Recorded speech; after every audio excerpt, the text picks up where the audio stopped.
सुशांत सिंह राजपूत की हत्या के बाद कई चीजें बाहर निकल के आई हैं। कुछ मैंने इंटरव्यूज पढ़े हैं, कुछ डायरेक्टली भी बात की है। तो उनके पिताजी का कहना है कि वो फिल्म इंडस्ट्री में हो रही टेंशन के करके बहुत ज्यादा परेशान थे। अभिषेक कपूर जिन्होंने उन्हें लॉन्च किया, उनके साथ हाल ही में एक फिल्म की है केदारनाथ। उनका कहना है कि it was a systematic dismantling of a fragile mind. Ankita जो उनकी लॉन्ग टर्म पार्टनर रह चुकी है, उनका कहना है कि वो सामाजिक रूप से की गई अपमान और बेइज्जती नहीं सहन कर पाया।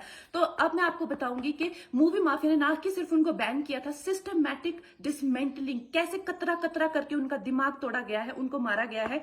तो ब्लाइंड आइटम आप इसलिए लिखते हैं क्योंकि आप जब झूठ लिखना होता है, आप को के अगेंस्ट कोई लीगल एक्शन नहीं लिया सकता क्योंकि आपका तो नाम ही नहीं लिखा, मगर उसकी जो डिस्क्रिप्शन होती है, जैसे मेरे बारे में लिखा जाएगा कि जिस लड़की के घुंघराले बाल हैं, जिसको नेशनल अवार्ड मिला हुआ है, साइकोटिक है, इस तरह से जो कि मनाली से डिस्क्रिप्शन पूरी दी जाएगी मगर नाम नहीं लिखा जाएगा।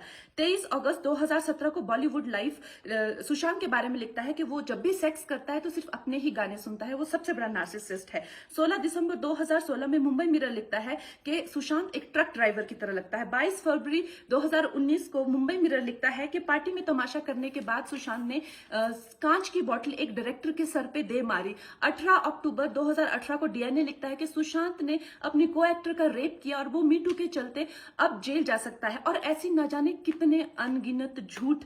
और ये जो बुद्धिजीवी जर्नलिस्ट हैं, ये जो चील कौए गिद्ध हैं जो मूवी माफिया के पाले हुए हैं, ये इसको मेंटल इमोशनल साइकोलॉजिकल लिंचिंग को जर्नलिज्म कहते हैं। मेरे बारे में आज तक जो भी कहा गया मैंने कुछ नहीं कहा, लेकिन जब एक स्वतंत्रता सेनानी के खिलाफ गंदगी लिखी गई, मैंने उस जर्नलिस्ट को कॉन्फ्रंट किया। आपको पता है उसी रात 4 सीनियर जर्नलिस्ट ने मेरे खिलाफ एक गिल्ड बनाई।